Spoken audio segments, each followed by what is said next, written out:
Parce que ta présence est au milieu de nous ce matin. Nous le disons parce que nous le croyons. Tu es celui qui ne manque jamais un rendez-vous de tes enfants. C'est pourquoi nous voulons te rendre toute la gloire, l'honneur et la puissance en cet instant et à jamais. Dans le nom puissant de Jésus, nous t'avons Seigneur, nous disons tous Amen. Amen. Est-ce qu'on pourra acclamer le Seigneur?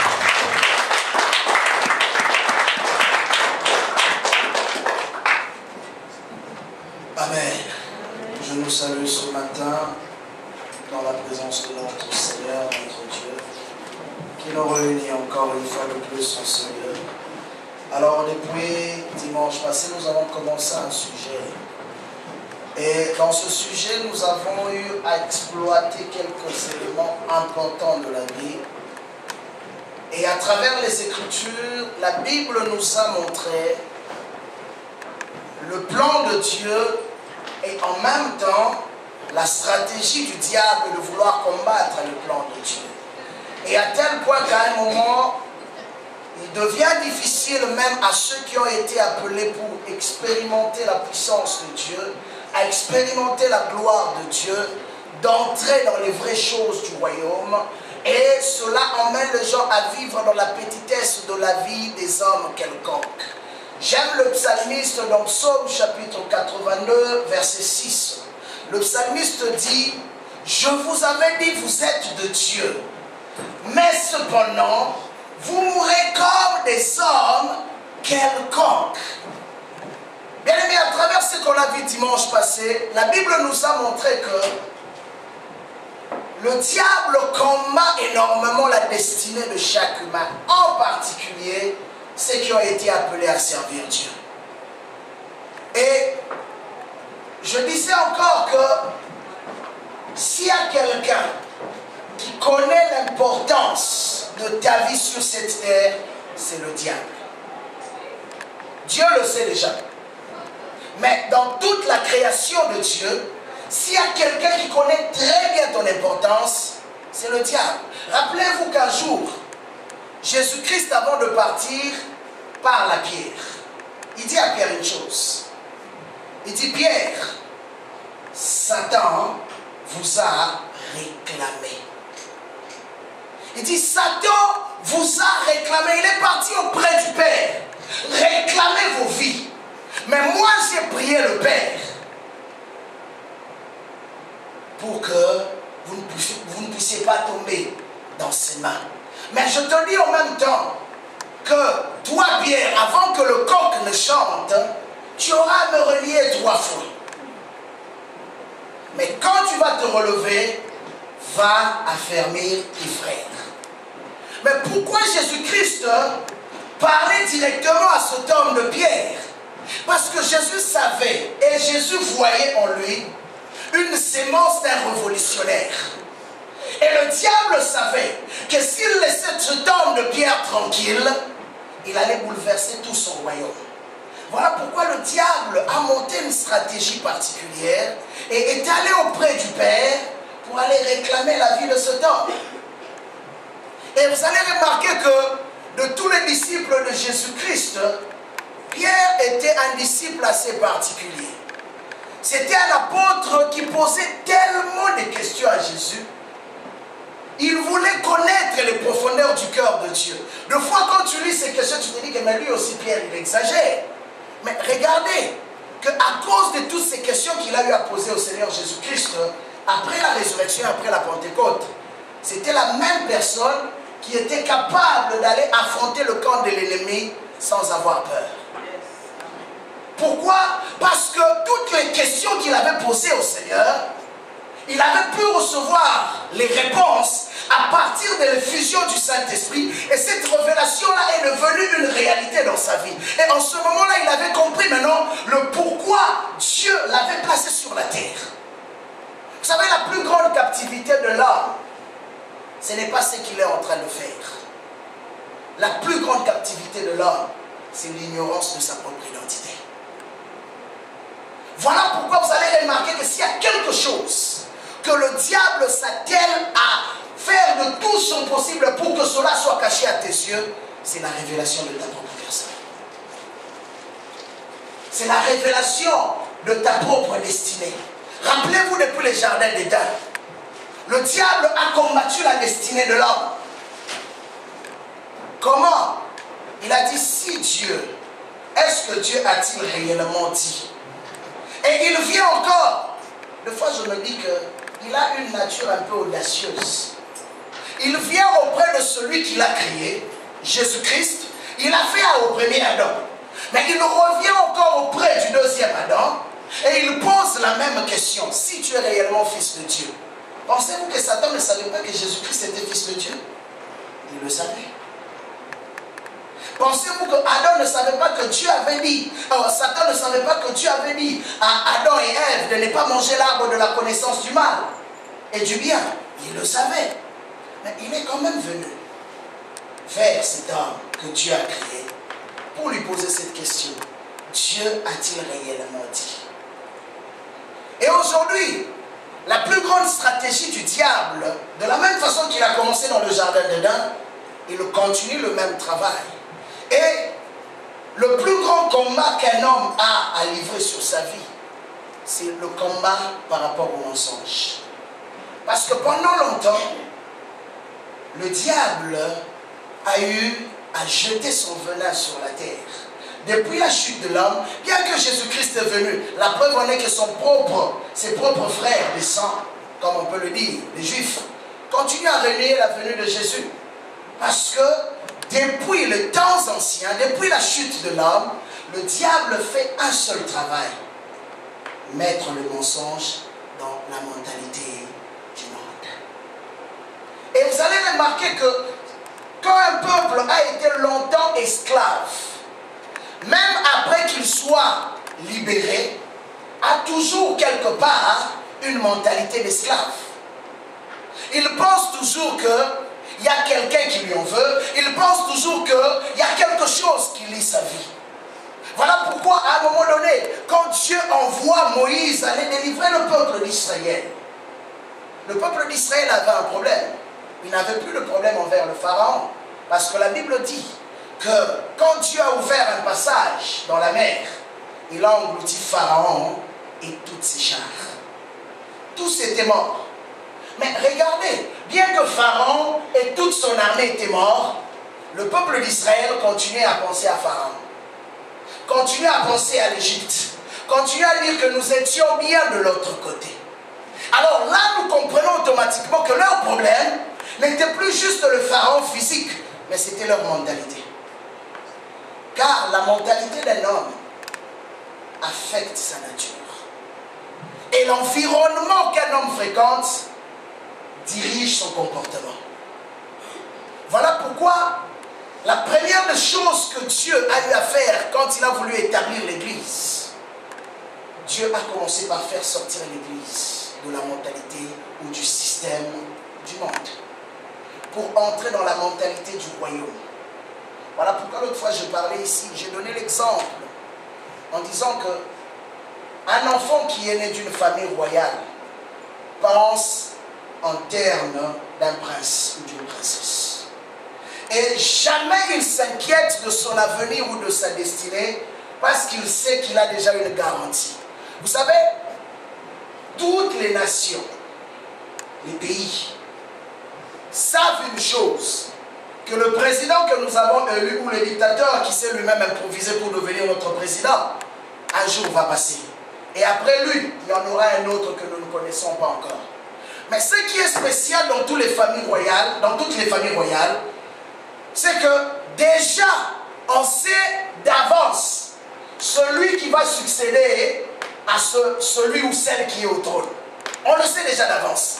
Et ils savent que aussi longtemps que cette famille a toujours un descendant, jamais le bâton passera à un autre royaume.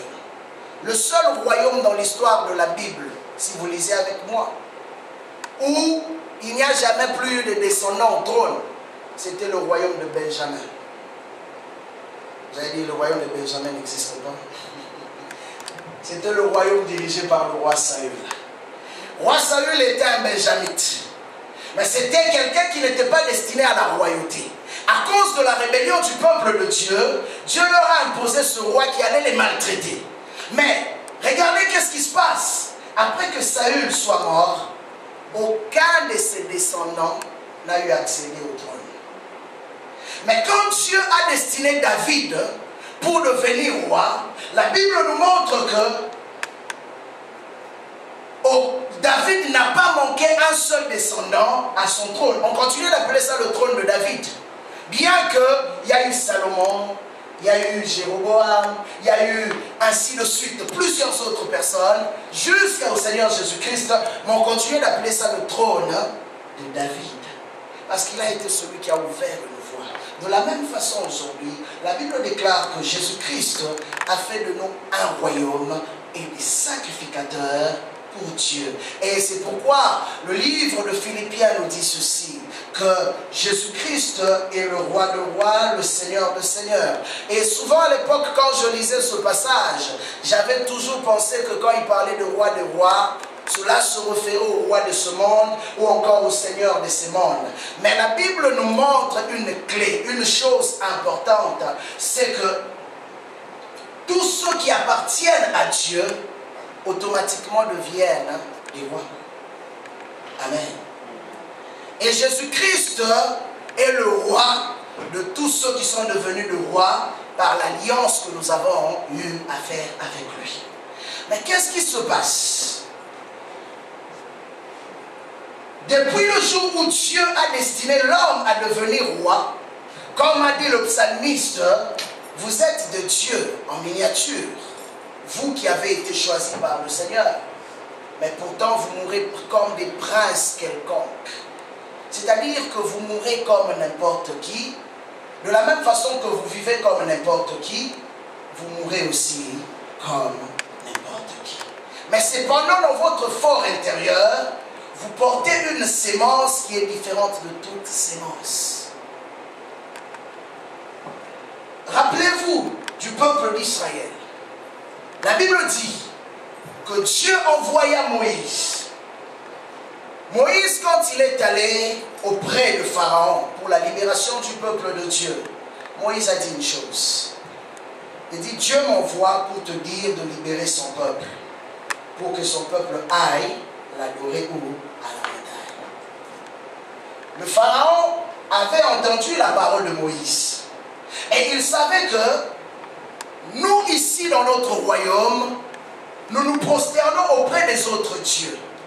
Mais le Pharaon est retourné dans l'histoire. Il s'est rendu compte d'une chose, que ce peuple-là, qui était assujetti par lui, était un peuple dangereux. C'est pourquoi je dis, s'il y a quelqu'un qui connaît très bien ton identité, oh mes dieux, c'est le diable. Parce qu'il sait que tu portes en toi une sémence différente de tous les hommes. Et qu'est-ce qui se passe? Quand il a entendu cette parole, le diable se lève, le Pharaon se lève pour dire non, si je libère ces peuples, il y a un problème. Comprenez que depuis 400 ans, ces peuples étaient esclaves des Égyptiens. Mais pendant 400 ans, ces esclaves ne cessaient de se multiplier, bien qu'étant esclaves. Et le Pharaon a constaté, dit, comment on est en train de martyriser ces peuples? Ils devaient au contraire diminuer en nombre. Mais ils deviennent de plus en plus importants, malgré que nous leur faisons du mal. Malgré que nous essayons de détruire leur race, mais ils deviennent de plus en plus importants. Alors nous allons leur imposer une plus grande corvée pour les fatiguer davantage. Et c'est là maintenant qu'on leur a imposé une plus grande corvée avec une petite nourriture pour fatiguer leur corps physique. Parce qu'on sait que quand un corps est fatigué, même l'esprit avec sa disposition ne peut pas aller à la célébration du Seigneur. Et dimanche, j'expliquais comment le diable aujourd'hui travaille énormément dans la vie des enfants de Dieu, dans la vie de l'Église, pour rendre impuissant le peuple de Dieu. si souvent nous pensons que ce sont les réalités de la vie, mais bien aimé, de la même façon que Dieu a un programme pour ta vie, Dieu a un plan pour ta vie, de la même façon si le diable a un programme pour toi. Et chaque jour, à chaque instant, à chaque minute, il travaille pour que son plan arrive à sa réalisation. Pierre ne savait pas. Imaginez-vous que Pierre marchait avec Jésus. Il était tranquille de marcher avec Jésus. Mais pendant qu'il marchait avec Jésus, Pierre ignorait une réalité, que le diable s'était présenté pour aller réclamer sa vie. Lui ne savait pas que le diable en avait après lui. Voilà pourquoi il y a des formes de tranquillité qui sont des tranquillités qui ne viennent pas de Dieu. Il y a des formes de calme qui sont une réalité qui ne vient pas de Dieu. Parce que le diable sait qu'un homme qui ne connaît pas de combat est souvent un homme qui se contente de ce qu'il a ou de ce qu'il vit. Il le sait. Alors qu'est-ce qu'il va faire? Il élabore certaines stratégies. Et ces stratégies, c'est de te donner les petites choses pour contenter tes yeux. Parce qu'il sait que quand un homme entre dans le contentement, il ne peut plus chercher au-delà de ce que ses yeux ne voient pas. Parce qu'il s'est dit que moi je suis bien là où je suis. De la même façon, Dieu a emmené Moïse en Égypte pour que Moïse puisse comprendre le système avec lequel le Pharaon travaillait pour assujettir le peuple de Dieu. De la même façon aussi, le diable introduit aussi certaines personnes dans un champ pour endormir leur vision. Mais ce que j'aime avec l'homme de Moïse, c'est qu'à un moment donné, malgré qu'il mangeait le mets du roi, malgré qu'en Égypte il était appelé prince, malgré qu'il avait tout ce qui était de matériel, il a réalisé que ça, ce n'est pas ma position. Ça, ce n'est pas la place où je suis supposé être. Parce que de l'autre côté, quand je tourne mon regard, bien que moi je peux être dans une bonne position actuellement, mais mes bien-aimés, frères et sœurs, souffrent. Pendant une période, Moïse a mûri cette réalité au-dedans de son cœur. Mais, parce que la sémence qui était en lui était en train de crier, Moïse n'a pas eu le choix que de réagir un jour. Pendant qu'il voyait un militaire égyptien en train de faire souffrir son frère, la Bible dit qu'il l'a tué pour défendre son frère.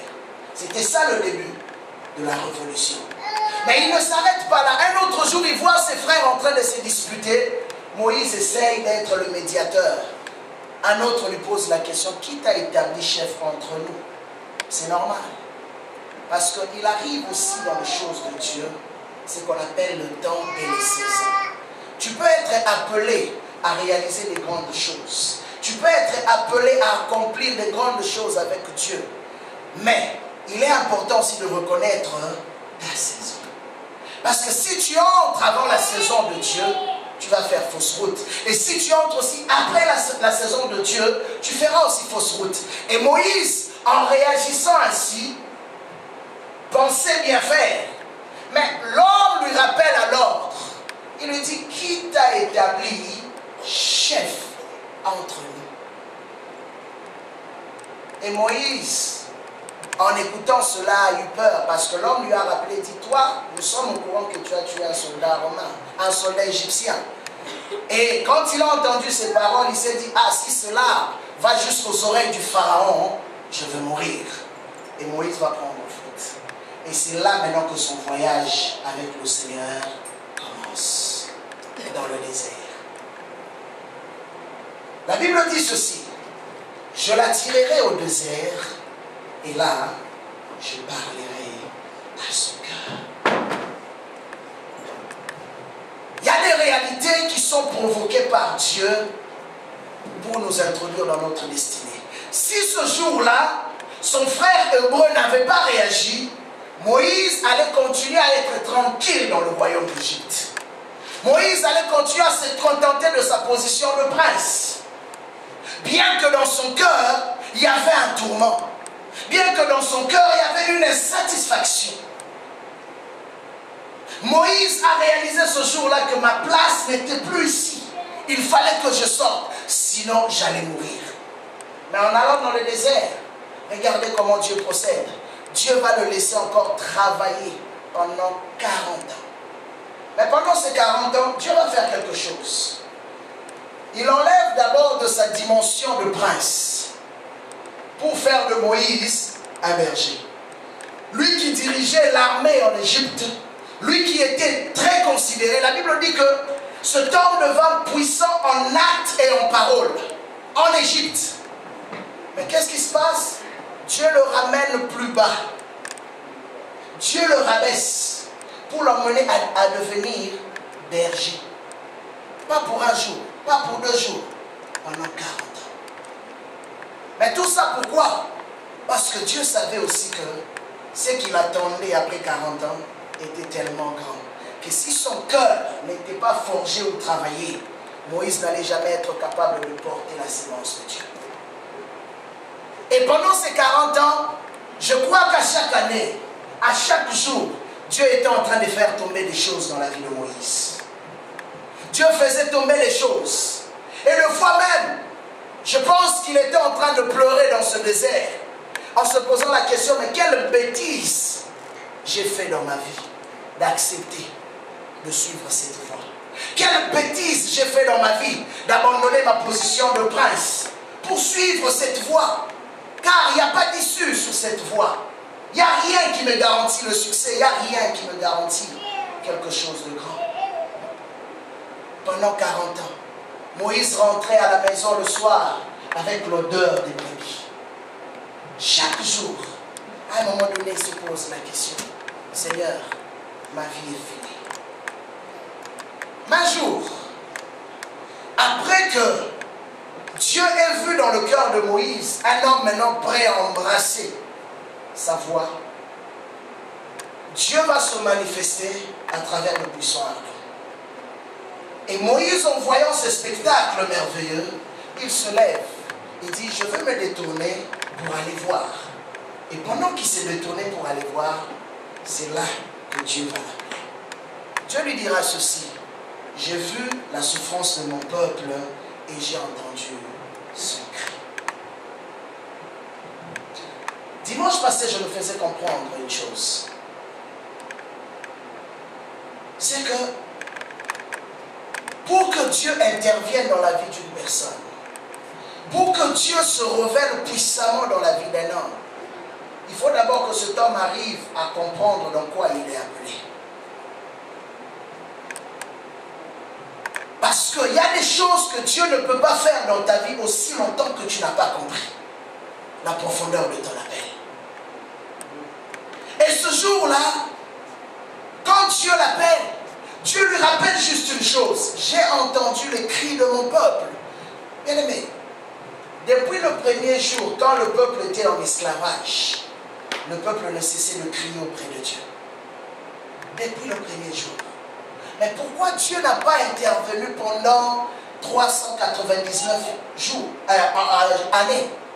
Mais Dieu a attendu la 400e année pour pouvoir intervenir.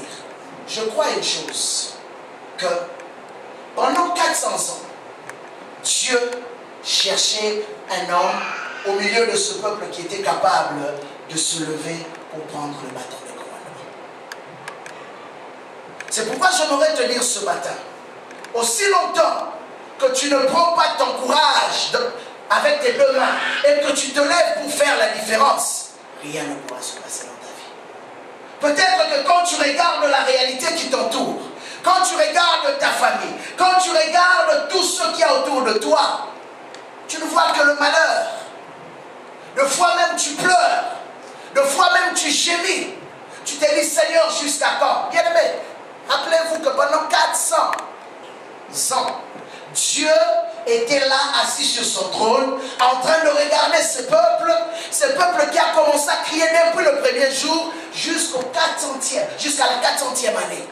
Et Dieu était là assis sur son trône en train de le regarder, en train d'écouter leurs cris, en train d'entendre leurs pleurs. Mais Dieu ne faisait rien. Mais Dieu était en train d'élaborer un projet. Mais dans ce projet, Dieu cherchait un seul homme courageux, prêt à se lever et à se dire que non, ce que nous sommes en train de vivre n'est pas la dimension de la divinité. Bien-aimé,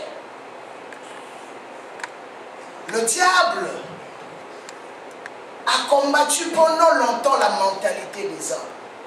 Et je disais dimanche passé, il y a deux extrêmes, même dans les églises, dans l'église de Dieu. C'est-à-dire ceci. Certains, pour avoir été révoltés par rapport à la pauvreté, sont allés à l'autre extrême par rapport à la richesse. Et de la même façon, certains qui ont vu les erreurs ou les abus de ceux qui sont allés à l'extrême ont complètement rejeté la richesse, n'en parlent même plus parce qu'ils disent que la richesse appartient au diable. Mais quand je lis ma Bible, de Genèse à Apocalypse, nous verrons une réalité.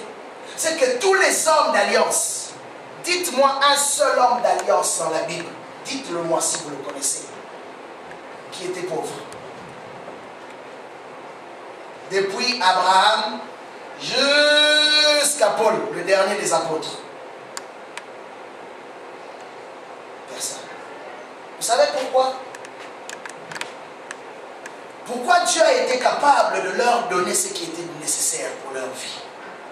Parce que c'était des hommes qui avaient compris ce principe biblique, où Dieu dit que je suis le Dieu, le maître de l'or et de l'argent. Et à travers la Bible, nous avons lu avec vous Psaume 37, versets 22 à 26.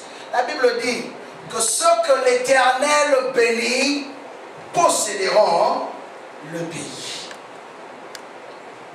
Et je vous ai dit une chose. Ici, on parle du pays, on ne parle pas du ciel. La Bible dit que c'est que l'Éternel bénit d'abord. C'est seulement ceux-là qui sont capables de posséder le pays. Mais David ne s'arrête pas là. Il va plus loin. Il dit ceci, Psaume 37. Nous allons reprendre là. Il dit, et ceux qui sont maudits seront retranchés. Par l'Éternel, le pas de l'homme s'affermisse. Ça c'est Dieu. Par l'Éternel, le pas de l'homme s'affermisse. Il prend plaisir à sa voix. S'il tombe, il n'est pas terrassé. Car l'Éternel lui soutient la main. J'ai été jeune, j'ai vieilli, et je n'ai pas vu le juste abandonné.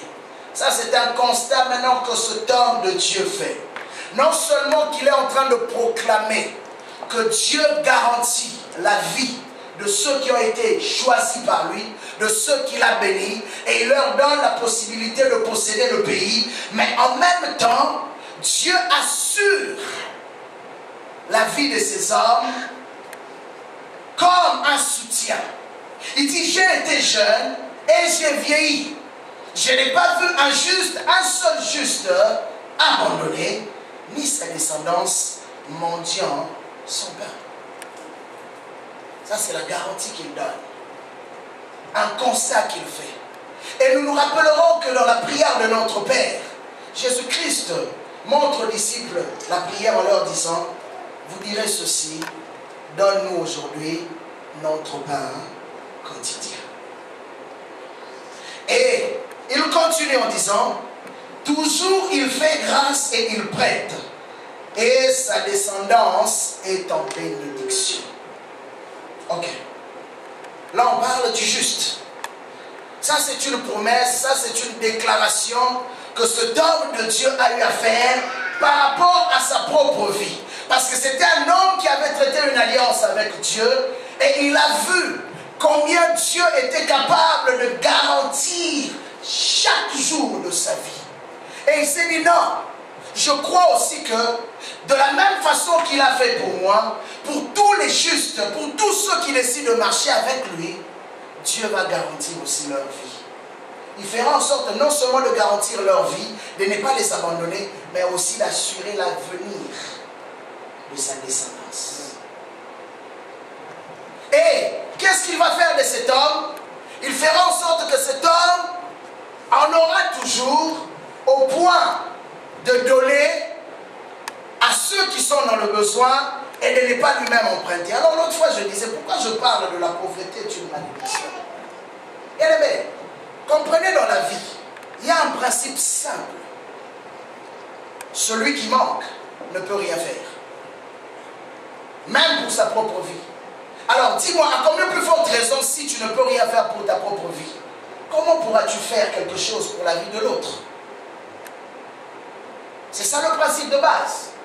Et Salomon va plus loin en disant que tu peux beau être sage, tu peux beau avoir l'onction, tu peux beau avoir les grâces, mais une chose, la sagesse du pauvre est fait quoi? Est méprisée. C'est la Bible qui le dit. La sagesse du pauvre est méprisée. Je ne te parle pas de ces choses pour emmener ton cœur à vouloir s'attacher à l'argent. Mais je te parle de ces choses pour t'aider à comprendre, bien-aimé, que si dans ta propre vie, tu es lié par certaines réalités, il est difficile même pour le service de Dieu que tu puisses donner le maximum. Rappelez-vous d'une chose, Psaume 105, nous avons vu ça avec vous, Psaume 105, versets 37 à 45. La Bible dit ceci: le jour où Dieu a délivré le peuple d'Israël de leur esclavage du royaume d'Égypte, qu'est-ce qu'il a fait? Ils ne sont pas sortis les mains vides. Ils sont sortis avec de l'or et avec de l'argent. Mais pourquoi, bien-aimé? Dieu donne ces choses pour un seul objectif.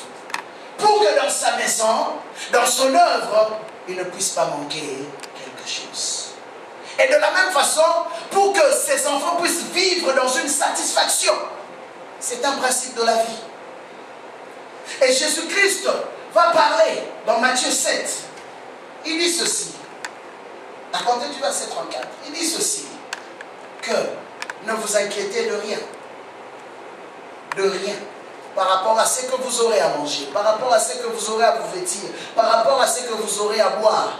Car votre Père Céleste c'est déjà de quoi vous avez besoin.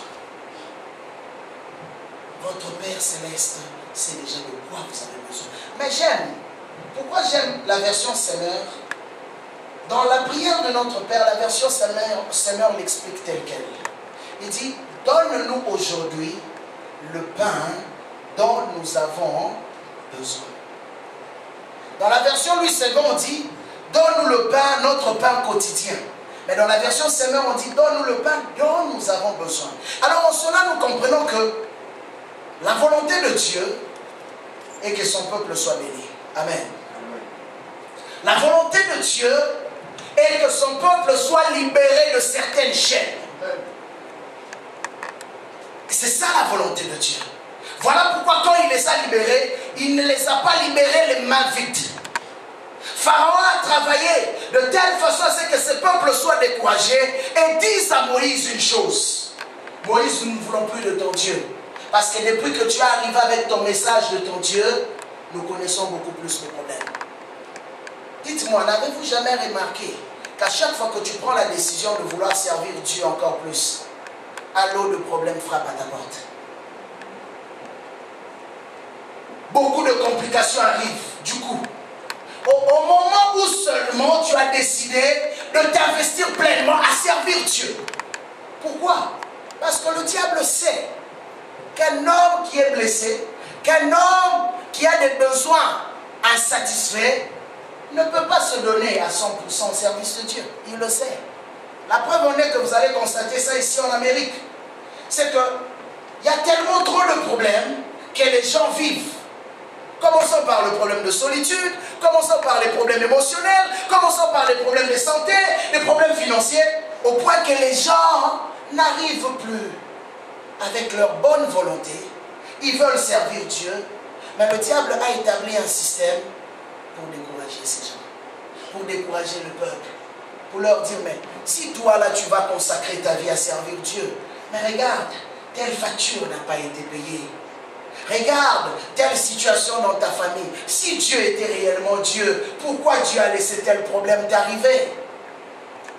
Si Dieu était réellement Dieu, pourquoi ne t'a-t-il pas préservé? Pourquoi n'a-t-il pas préservé ta famille?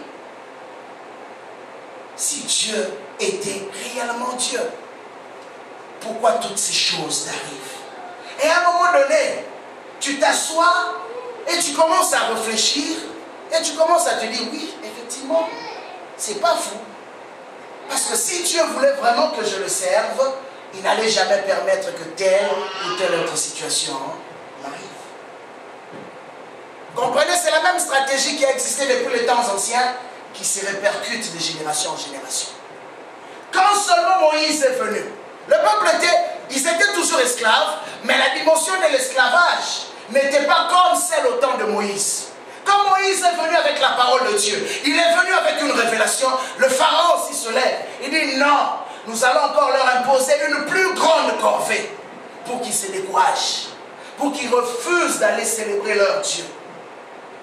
Mais regardez, il fallait être Moïse pour se dire, je veux m'accrocher à ce que Dieu m'a dit de faire. Voilà pourquoi je disais dimanche passé, qu'en ce temps-ci, le Seigneur est en train de chercher des hommes et des femmes courageux. Des hommes et des femmes qui sont capables de refuser certaines réalités de leur propre vie. Vous savez, certaines choses, nous le vivons parce que nous les avons acceptées. Amen. On t'a tellement convaincu que c'est comme ça, que tu as fini par croire que oui, je veux vivre avec. Ce n'est pas grave. Bien aimé, la pensée de Dieu, quand nous regardons la Bible, la pensée de Dieu n'a jamais été que tu souffres toute ta vie sans jamais voir sa gloire. Voilà pourquoi l'homme de David, à des moments, était en train de crier vers Dieu. Il dit, Seigneur, si tu me laisses ainsi, sache une chose, que ce ne sont pas les morts qui te louent, ce sont les vivants. Bien aimé, quand nous faisons des témoignages, quand nous parlons des choses que Dieu a fait, est-ce que nous le disons aux morts? Non, nous le disons aux vivants pour fortifier leur foi et le pousser à croire que oui, s'il l'a fait avec lui ou avec elle, il peut le faire aussi avec moi. Amen. Mais le diable va venir pour te faire croire que non, c'est pas grave. Laisse seulement. Tu es chrétien, tu es chrétienne. Ça ne dérange pas. Tu peux vivre dans ta pauvreté. D'ailleurs, Dieu, les gens qui deviennent riches là, la plupart ne s'attachent pas à Dieu. Qui t'a dit ça? C'est faux. Dites-moi, Abraham a eu abandonné Dieu? Non. Isaac a eu abandonné Dieu? Non. Pourquoi? Parce que c'était des hommes qui avaient compris leur identité. Voilà pourquoi les richesses que Dieu pouvait leur donner ne les accrochaient pas plus que leur relation avec Dieu. La position que Dieu pouvait leur donner ne les accrochait pas plus que leur relation avec Dieu. David était un grand. David était un homme respecté, mais il regardait sa grandeur comme étant rien devant la grandeur de Dieu. Amen. Voilà pourquoi la Bible dit qu'il était l'homme selon le cœur de Dieu. Un roi respecté de tous les rois. La Bible dit que de toute l'histoire de l'humanité, il n'y a pas eu un roi aussi puissant comme David. Réalisez un peu. Cet homme, c'était un politicien. Il devait gérer un royaume, il devait gérer un peuple, il devait gérer un gouvernement, et en même temps s'assurer que son royaume était stable, parce qu'en cette période où il était roi, il y avait des combats par-ci, par-là. Mais dites-moi, quel temps David trouvait pour aller adorer Dieu? C'est le seul royaume en Israël qui n'a pratiquement pas connu de paix en matière de guerre. C'est arrivé quelque temps seulement. Mais la plupart du temps où David était roi, il n'a pas cessé de combattre contre ses ennemis. Mais vous savez pourquoi? Parce que David voulait stabiliser ce qui devait venir après lui. Mais aussi, David avait compris que même au milieu de mes combats, l'essentiel, je ne peux pas l'abandonner. C'était sa relation avec son Seigneur. Dieu ne te donne pas pour que tu deviennes orgueilleux ou orgueilleuse. Mais Dieu te donne pour que tu apprennes à le glorifier dans ce que tu as reçu. Voilà pourquoi Anne, en priant, a dit au Seigneur, si tu me donnes, je veux te le redonner. Dieu a dit, ah bon? Anne avait toujours prié, avait toujours demandé à Dieu, donne-moi un enfant. L'enfant ne venait pas. Elle prie, donne-moi un enfant. L'enfant ne venait pas. Elle monte à Silo, elle fait des sacrifices, rien n'arrive. Un jour, elle se dit, ah, finalement, est-ce que Dieu a-t-il des oreilles ou pas? Depuis que j'ai commencé à prier, rien ne se passe. Elle s'est dit en elle-même, il faut que je change ma façon de m'approcher de Dieu. Jésus-Christ dit par l'entremise de Jacques, vous demandez mais vous ne recevez pas. Pourquoi? Parce que vous demandez mal. La volonté de Dieu, c'était que cette femme-là ne soit pas stérile. Mais Dieu l'a laissée pendant cette période stérile. Parce qu'il fallait que Anne puisse comprendre quelque chose. Malgré l'amour de son mari, Anne restait insatisfaite. Son mari l'aimait beaucoup. Mais Anne, malgré cela, elle s'est dit, il y a quelque chose qui me manque. Je n'ai pas d'enfant. Je n'ai pas d'enfant. Il me faut un enfant. Mais regardez quelque chose. Anne, quand elle est montée à la montagne pour aller chercher Dieu, elle a demandé un seul enfant, n'est-ce pas? Quand nous lisons la Bible, Anne a demandé un seul enfant à Dieu. Mais elle dit à Dieu maintenant, si tu me donnes cet enfant, je veux te le redonner. Vous savez maintenant qu'est-ce que Dieu va faire? Dieu décide, après cela, de lui donner l'enfant. Anne va recevoir un enfant qu'on a appelé du nom de Samuel. Ce fut l'un des plus grands prophètes dans l'histoire d'Israël. Et une fois, comprenez que quand Dieu est en train d'apprêter quelque chose de grand, Dieu prend aussi son temps. Parce que Dieu savait que par Samuel, le premier roi du royaume d'Israël allait être roi. Par Samuel, le deuxième roi qui était dans la volonté de Dieu, en réalité le premier, devait être roi. Saül et David ont été rois par Samuel. Tout ça parce qu'il y avait une femme qui avait compris qu'il fallait qu'elle fasse quelque chose. Et quand elle a prié, Dieu lui a dit, je veux te donner. Et elle a fait ses vœux, elle a eu Samuel. Mais Dieu l'a testé. C'est toujours ça que Dieu fait. Il te donne ce que tu te demandes, tu lui as demandé, mais il te teste. Et qu'est-ce qu'elle va faire? Puisqu'elle avait fait un vœu, elle a dit, je veux respecter mon vœu. Elle est partie. Quelle est cette maman? Dites-moi, après tant d'années de mariage, après tant d'années de prière, tu reçois maintenant un enfant et tu décides de prendre encore ce même enfant-là. Tu n'as même pas la garantie si Dieu va te donner encore un autre. Elle prend cet enfant, elle l'emmène auprès de Dieu, au fait, dans le sanctuaire, pour offrir comme une offrande, pour que cet enfant-là soit gardé et soit au service de Dieu. Ça devait prendre un cœur. Mais pourquoi? Parce que cette femme avait compris les principes du vœu. Tout celui qui fait un vœu à l'Éternel est lié par rapport à ce vœu. Et quand elle a donné cet enfant à Dieu, Dieu s'est dit, là toi, tu as réellement compris. Alors qu'est-ce que Dieu a fait? Dieu ne lui a pas donné un seul enfant. Parce qu'elle avait demandé un enfant, mais Dieu lui a donné 6 enfants au total. Anne a eu 6 enfants. Pourquoi? Parce qu'elle a eu à respecter son vœu auprès de l'Éternel.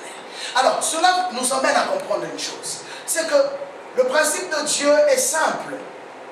C'est que quand Dieu veut bénir un homme, quand Dieu veut se servir d'un homme pour être un signe au milieu d'une génération, Dieu lui donne quelque chose. Et Dieu observe comment tu es capable de gérer ce qu'il te donne.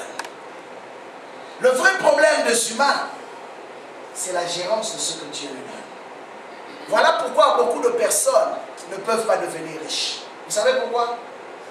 Parce que certains sont humbles parce qu'ils sont pauvres. Dès lors qu'ils auront l'argent, Je pense que ce frère qui était souriant ou la sœur souriante, on ne pourra même plus nous approcher. Parce que tout autour, on aura des gardes qui vont chasser tout le monde autour. Et tout le monde ne viendra moins que rien.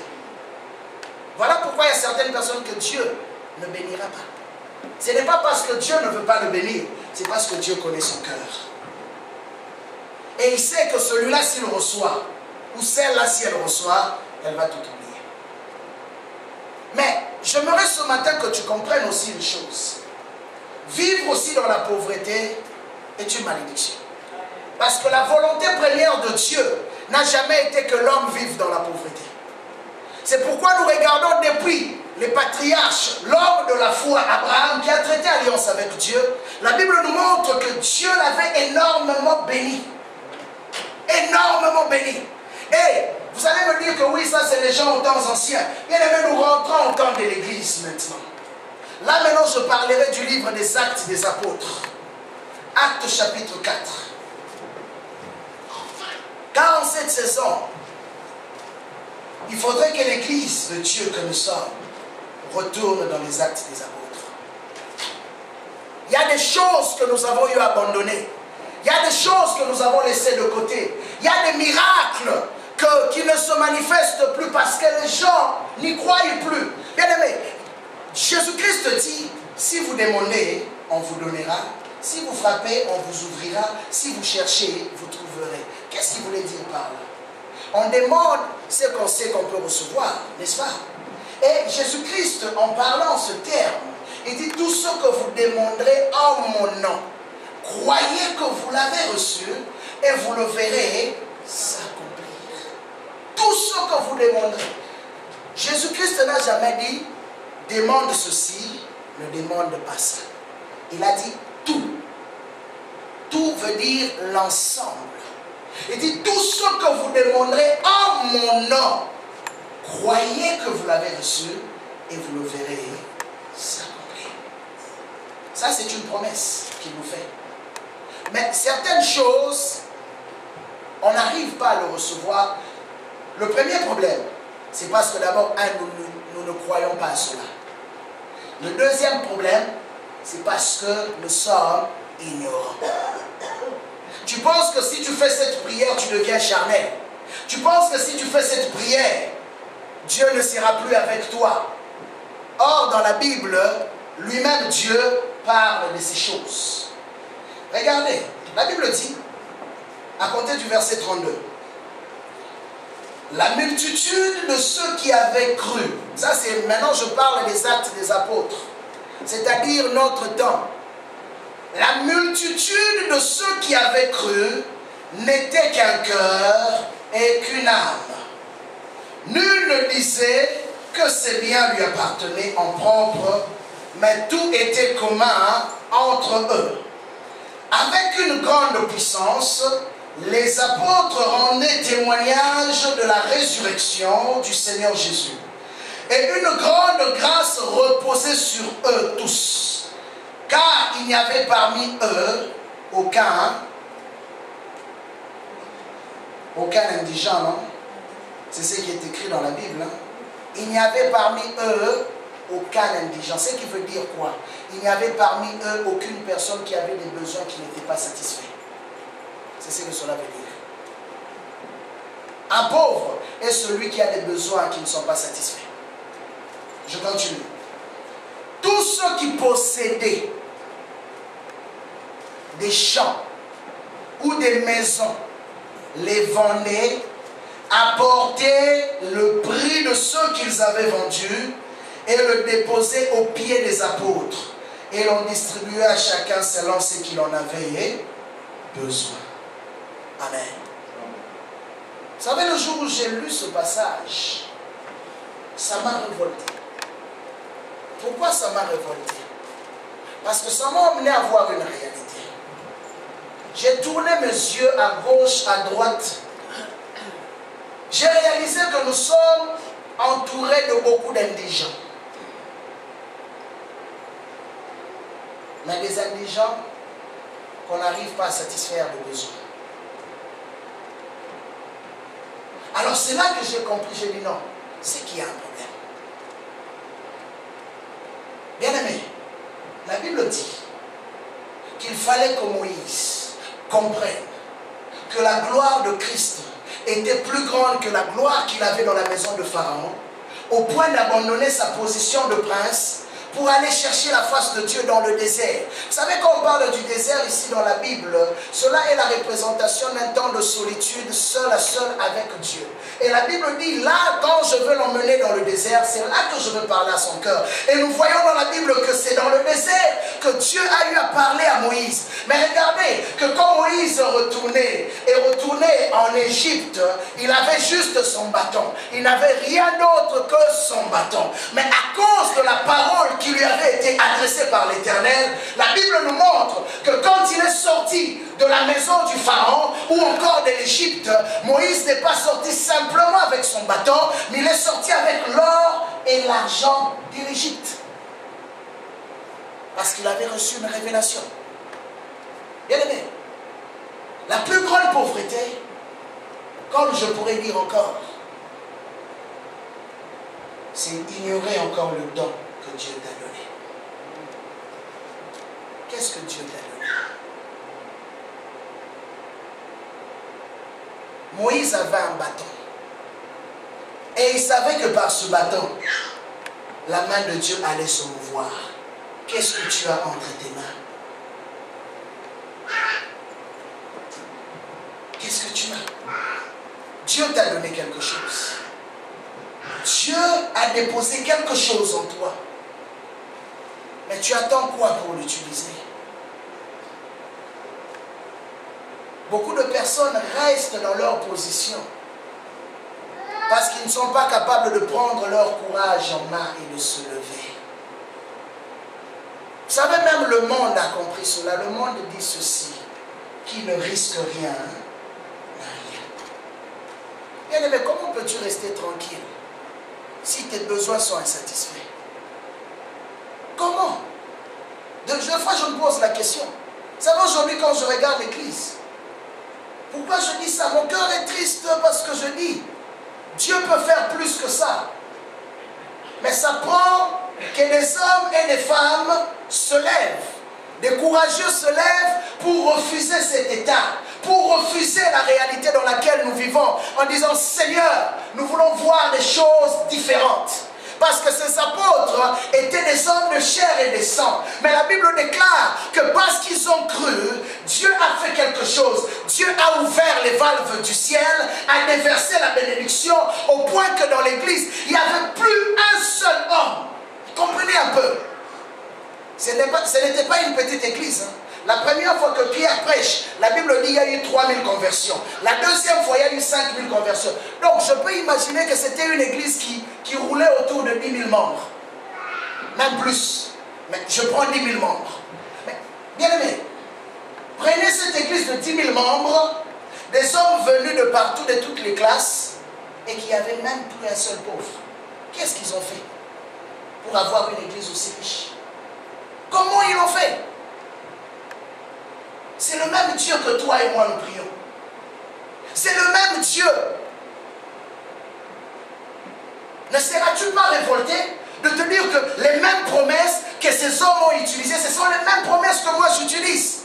La même parole que ces hommes ont utilisée, c'est la même parole que j'utilise. Mais pourquoi eux étaient capables de voir la mouvance de la main de Dieu et pourquoi pas moi? Pourquoi eux étaient capables de voir les miracles de Dieu et pourquoi pas moi? Bien aimé, lisez très bien la Bible, ils n'ont pas forcé ça. Ils se sont juste abandonnés sous la direction de Dieu, de l'Esprit de Dieu. Et le Seigneur lui-même a tracé un chemin pour eux. Mais regardez, pendant cette période, c'était aussi une période de la grande tribulation, ou de la tribulation de l'Église. Ils étaient persécutés, ils étaient martyrisés. Mais ces hommes ont compris qu'au-delà de nos problèmes, au-delà de notre réalité, nous avons une promesse. Qu'est-ce que tu as reçu de Dieu? Quelle est la chose que Dieu t'a donnée? Tu ignores peut-être ton talent, voilà pourquoi tu es pauvre. Tu ignores la grâce que Dieu t'a donnée. Voilà pourquoi peut-être On continue de tourner en rond. Parce qu'un homme qui connaît son identité est un homme qui ne se laisse pas marcher. Il ne se laisse pas marcher parce qu'il sait que je vaux plus que ça. Je disais à quelqu'un un jour, je dis, frère, des fois quand je regarde les gens se contenter de leur paycheck, tu vis par semaine. Et ça, tu vas appeler ça la foi? Ce n'est pas la foi. Ou encore, tu vis par mois. Tu attends le chèque du gouvernement. Ça, c'est la foi? Ce n'est pas la foi. Si tu dis que Dieu te bénit, Dieu t'a béni, avec une voiture que tu vas payer pendant 5 ans, tu penses que ça, c'est une bénédiction? Dieu t'a béni, avec une maison que tu vas payer pendant 30 ans, ça, c'est une bénédiction? Frère, retournons un peu dans la Bible. Que dit la Bible? Je vais aller dans mon passage favori. Ecclésiaste, chapitre 2, verset 26. Ça, c'est mon verset favori de ce que nous sommes en train de voir. La Bible dit, toujours il fait grâce et il prête. C'est ce que la Bible dit.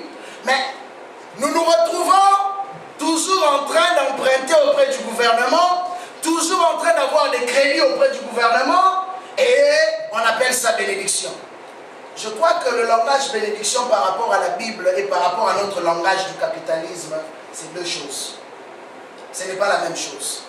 Parce que quand je lis ma Bible, même parmi les bénédictions de Moïse, la Bible dit, tu prêteras, mais tu feras quoi? Tu n'emprunteras pas. C'est la Bible.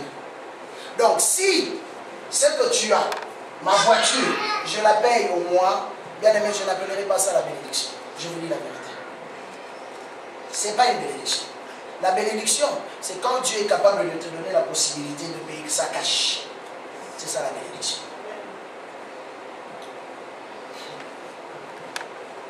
Ecclésiaste. C'est la Bible, ce n'est pas moi. Ecclésiaste 2, 26. Je relis notre passage. La Bible dit quoi? Car à l'homme qui lui est agréable, Dieu donne la sagesse, la science et la joie. Mais aux pécheurs, il donne le souci de recueillir et d'amasser, afin de donner. Que dit la Bible? Afin de faire quoi? De donner. Est-ce qu'on a dit afin de te lier à un contrat de 10 ans? Non. Il dit, il donne aux pécheurs d'amasser le souci. Des fois quand vous lisez ce passage, hein, je vous dis la vérité, ça doit vous révolter. Ça doit nous révolter. C'est la Bible. Bien aimé, comment se fait-il que c'est écrit noir sur blanc? En plus, nous tous nous parlons français. Mais ces choses sont écrites. Nous les lisons, nous les déclarons, mais je me retrouve avec une carte de crédit trouée. Et quand la banque appelle, je regarde le numéro bloqué, je dis en tout cas, toi, je vais te rappeler d'eux. Frère, non, sérieux. Je vous dis la vérité, quand je lis ces passages, ça me révolte. J'ai dit, Seigneur, soit qu'il y a quelque chose que nous n'avons pas encore fait. Parce que ce n'est pas normal que ta parole nous dise autre chose et que dans notre réalité, nous puissions vivre autre chose. Vous savez qui soutenait le ministère de Jésus? Savez-vous qu'une partie de l'argent du ministère de Jésus venait d'Hérode? Ah, ça je vais choquer les personnes. Ok, je vais revenir.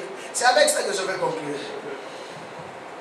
Il dit, il donne le souci de recueillir et d'amasser, afin de donner à celui qui lui est agréable.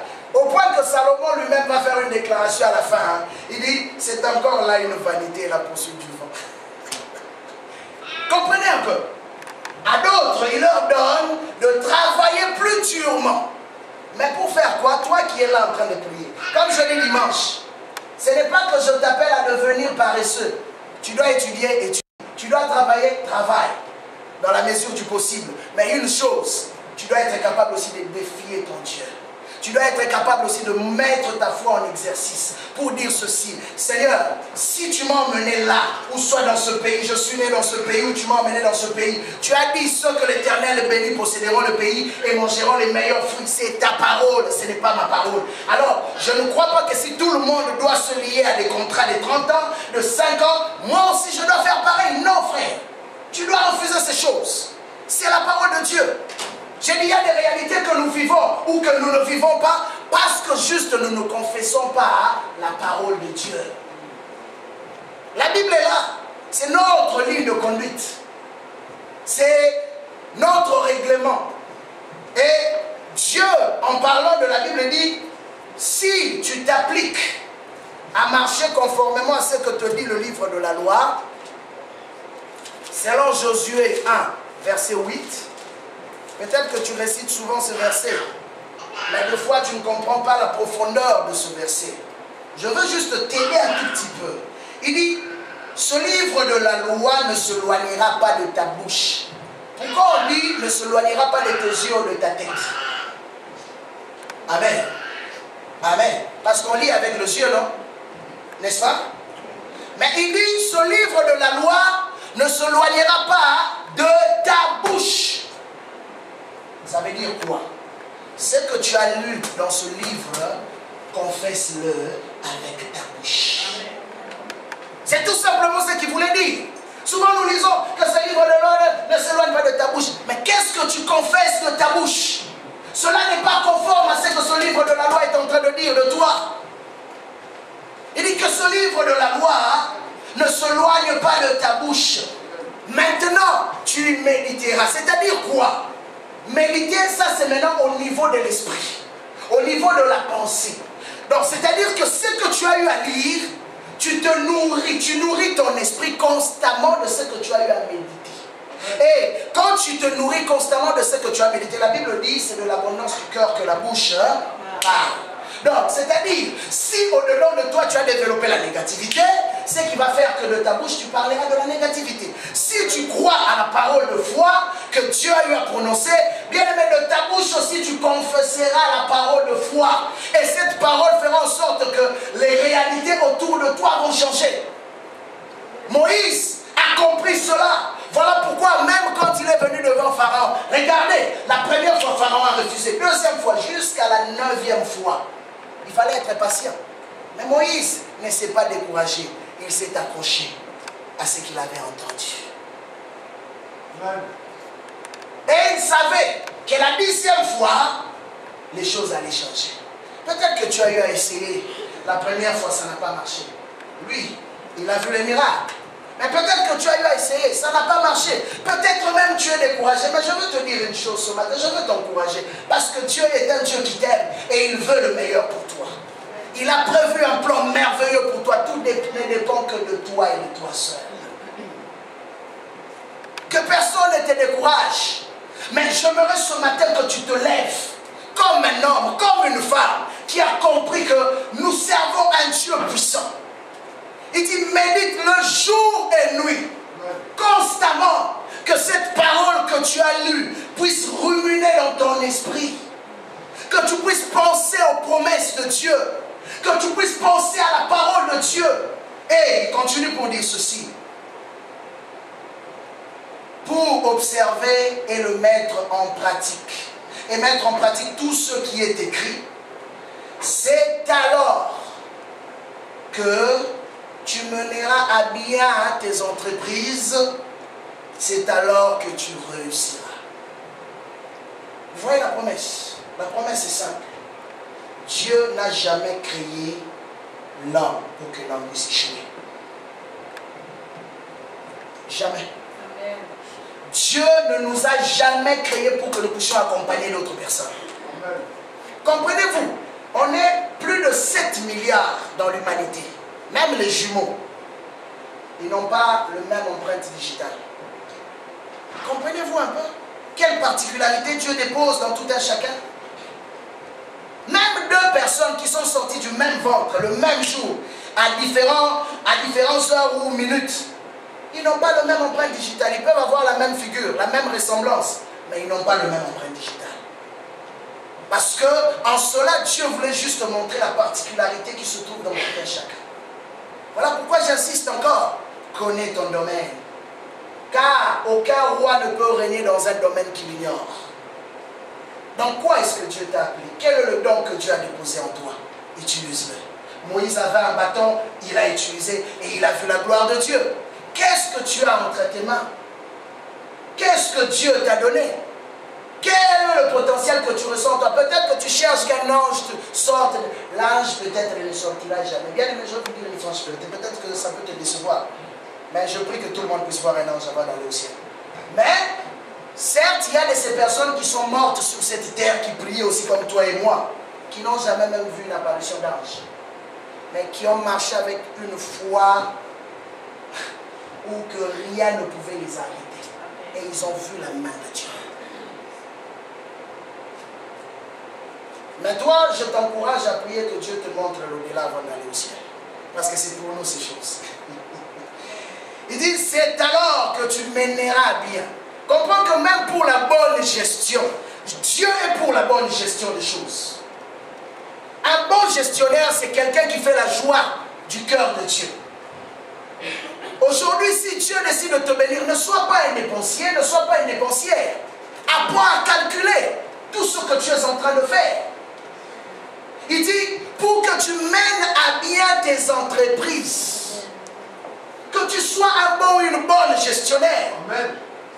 Et en cela, qu'est-ce qui va se passer? La réussite va s'en suivre. C'est la parole de Dieu. Alors maintenant, nous allons retourner dans l'histoire d'Hérode. C'est là que je veux conclure. Pour nous montrer le mystère de Dieu. Jésus-Christ et Hérode étaient en conflit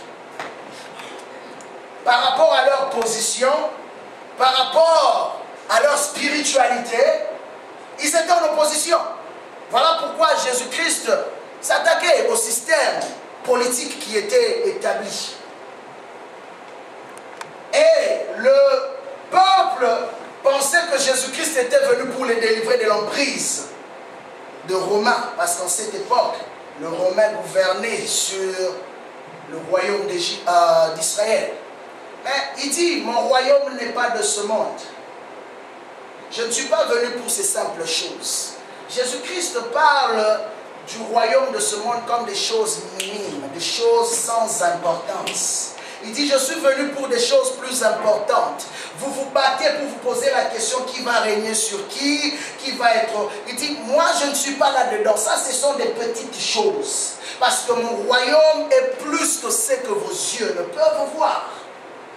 Mais, qu'est-ce qui se passe dans son royaume pendant qu'il était en train de travailler? Puisque son royaume était plus élevé que tout royaume ou tout système de ce monde. Les autres royaumes n'avaient pas le choix que de se soumettre au royaume de Jésus-Christ. Malgré eux, malgré qu'ils n'étaient pas en accord avec son évangile.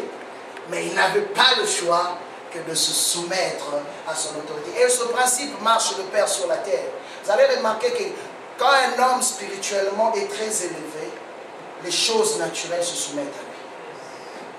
C'est naturel. Dieu l'a créé ainsi. Parce que le naturel est le produit ou le résultat du surnaturel. Et voilà pourquoi je nous incite en cette saison, en 2014, bien aimé, le défi que tu as premièrement, si tu veux voir ces choses dont je suis en train de dire se matérialiser dans ta vie, tu dois élever ton niveau de spiritualité. Tu dois élever ta communion avec le Seigneur.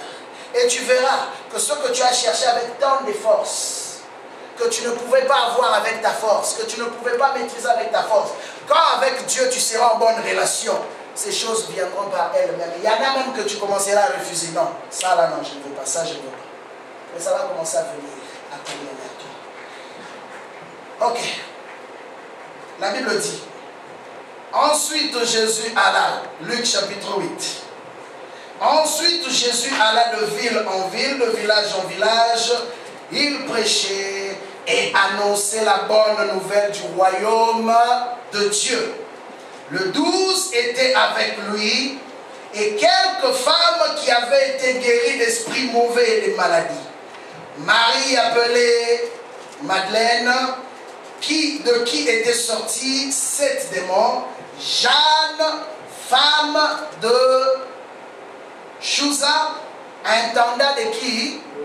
d'Hérode. Dites-moi, cette femme ne travaillait pas. L'argent qu'elle avait pour soutenir le ministère venait d'où? De son mari, non? Et son mari était qui? Intendant de qui? D'Hérode. Dans ce qui, en d'autres termes, l'argent qu'elle donnait à Jésus venait directement de la poche d'Hérode.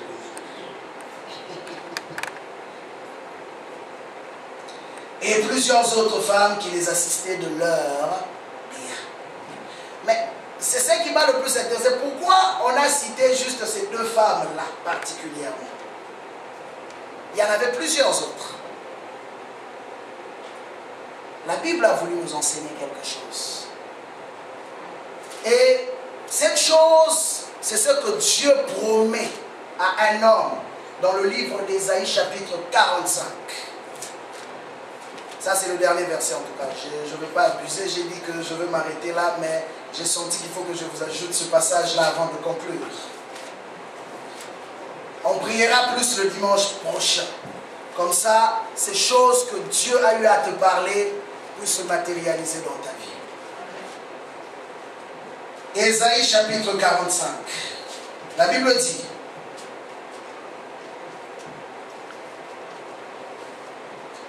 à compter du verset 1 jusqu'au verset 3. Ainsi parle l'Éternel à son Messie, à son oint, à Cyrus. C'est un roi qui venait à l'époque.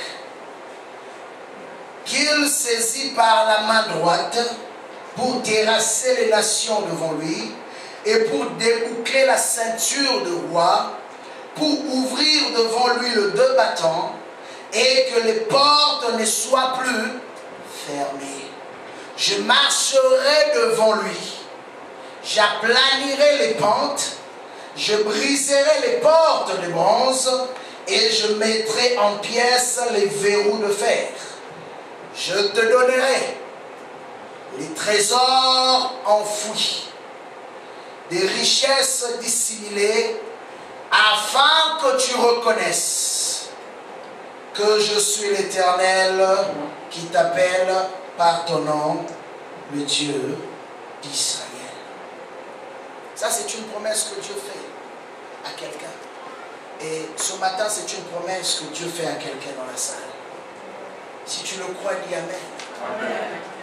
Il dit: je te donnerai les richesses enfouies. Les richesses enfouies que les hommes ne peuvent voir, mais que Dieu seul voit. Et il sait comment le ramener vers toi. Et il dit: je te donnerai les richesses des nations. Comprenez un peu. Dieu bénit les nations pour un seul homme.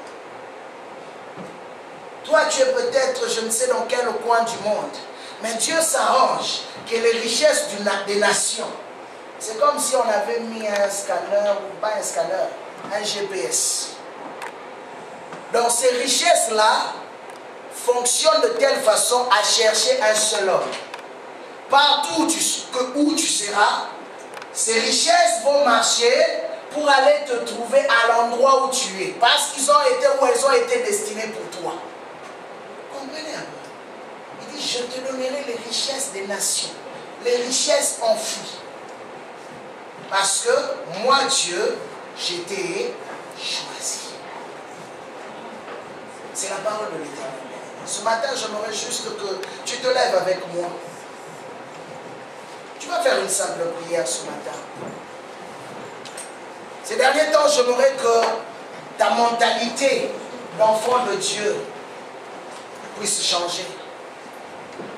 Que tu sois capable d'opérer dans une nouvelle dimension avec ton Dieu. Que tu sois capable de penser d'une manière différente.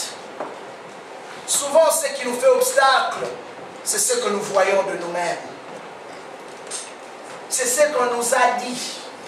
Parce qu'un esclave, même après être libéré, pense toujours qu'il est esclave.